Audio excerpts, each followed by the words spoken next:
Hi left நான் கௌரவம் channel நீ சமைச்சிருந்தேன். இது ஒரு தகவலில் இன்னைக்கு நம்ம எல்லாரையும் அன்போ அக்கறையமாக பார்த்துக்கிற நம்ம பெற்றோர்கள் தினம் தான் இன்று பெற்றோர்கள் தினமான தங்களுக்கும் தன் குழந்தைகளுக்கும் ஒரு கடமை பொறுப்பை உணர்த்தி கொண்டாடப்பட்டு வருகிறது. எல்லாரையும் விட நம்ம பெற்றோர்கள் தான் நமக்கு ரொம்ப முக்கியம். அவங்க இல்லைன்னா நம்ம இல்லை. மாதா பிதா குரு தெய்வம் அந்த வரிசையில் இருக்கவங்க அம்மா அப்பா தான் நம்ம முதல்ல. அவங்க தான் இந்த உலகத்துக்கு நம்மளை கொண்டு வருவாங்க.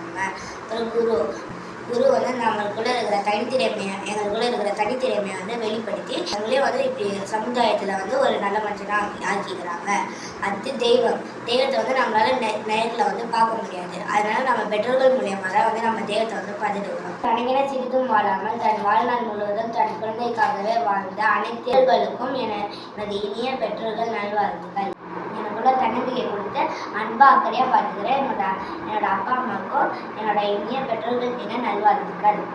நம்ம பத்திரமா பார்த்துக்கிற நம்ம அப்பா அம்மாவுக்கு நம்ம பெரியவங்களானா கூட நம்ம நம்ம அப்பா அம்மாவை பத்திரமா பார்த்துக்கணும். இதுக்கு திருவள்ளுவரோட திருக்குறள் சொல்லணும்.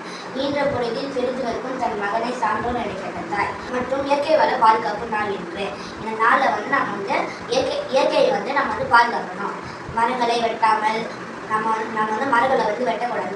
அதுக்கு நடனம் மரங்களை நம்ம வெட்டுறதுனால நமக்கு மழை பெய்யாது. அப்புறம் சுவாசம் கூட கிடைக்காது. ஆக்சிஜன் கூட கிடைக்காது. ஆனால் நம்ம நிறைய மரங்களை நடணும். இது நம்ம எல்லாரோட கடமை மட்டும் இல்லை, பொறுப்பும் கூட. நம்ம எல்லாரையும் லைக் பண்ணி ஷேர் பண்ணி சப்ஸ்கிரைப் பண்ணுறேன். இது உங்களுக்கு சேனல் டெட்டா பண்ணுறேன்.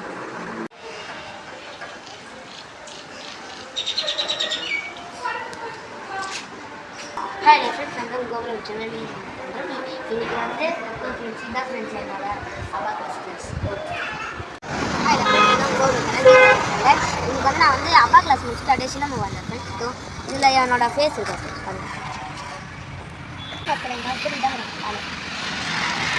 ஃப்ரெண்ட்ஸ். நான் சாட்டர்டே சண்டே சிலம்பம்மா அப்பா கிளாஸும் போயிட்டு இருக்கிறேன் ஃப்ரெண்ட்ஸ். அதை உங்களுக்கு வீடியோ எடுத்து காமிச்சிக்கிறேன்.